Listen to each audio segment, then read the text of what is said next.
discussed the importance of discerning the presence or absence of the Holy Spirit in our world and the dynamic power of our worship experience when we gather with the firm expectation that the Holy Spirit will join us. I want to conclude this part of our study by focusing on the way in which our worship, when blessed by the Holy Spirit's presence, witnesses to the future that has begun in Jesus and will continue into God's new creation.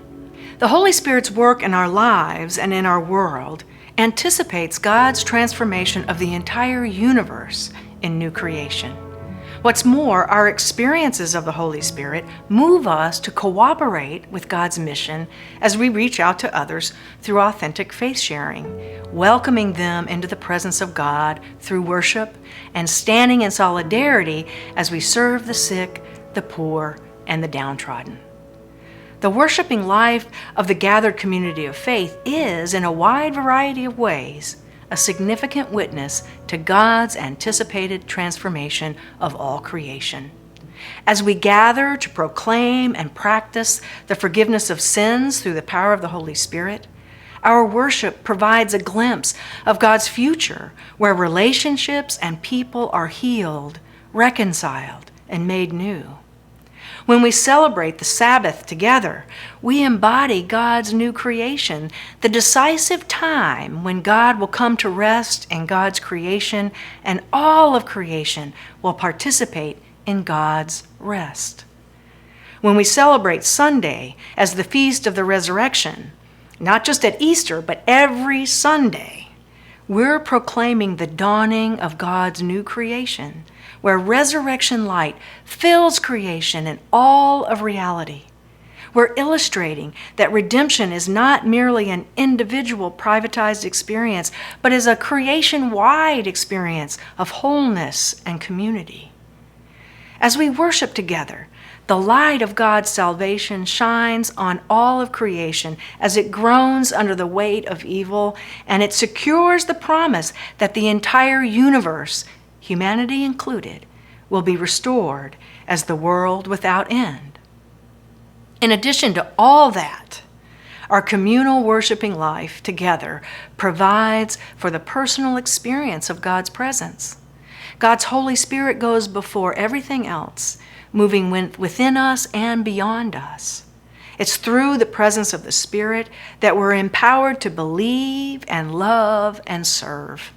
And it's through the presence of the Holy Spirit amidst the worshiping community that we can participate, at least in a partial way, in the very life of God. This is significant for showing and sharing the love of Jesus. Dependence upon the life-changing presence of God's Holy Spirit is crucial because worship is always engagement, not observation. The Order of the Flame is World Methodist Evangelism's teaching event for young clergy and their spouses. FLAME stands for Faithful Leaders as Mission Evangelists. That's what we're about at WME, raising up the next generation of leaders to be mission evangelists in their communities. Not just to be pastors for the folks that are already in their congregations, but mission evangelists for their whole communities. Well, a few years ago, on the Saturday and Sunday before the Flame was to begin on Monday, I had gathered some of the long-standing leadership of WME to brainstorm and strategize about the future, and then to stay on to be part of the Flame gathering. Now, if you've ever been in a leadership position, you know it isn't easy, and my transition to leadership at World Evangelism has, from time to time, been pretty challenging. I followed a dynamic and gifted man who had been leading World Evangelism for 25 years, and that kind of transition is usually pretty challenging. At any rate, this meeting was one of those challenging times, because as we talked, it became apparent that my predecessor was not happy with the way I was leading. And during our time together that Saturday, in front of the whole group, he gave me a very hard and critical word. Now, thankfully, none of the other leadership shared his opinion, but at the time, it was a harsh word and very painful for me to hear. When all the young clergy then began arriving on Monday, this harsh word was still echoing in my ears. Maybe I didn't have the right gifts to lead WME.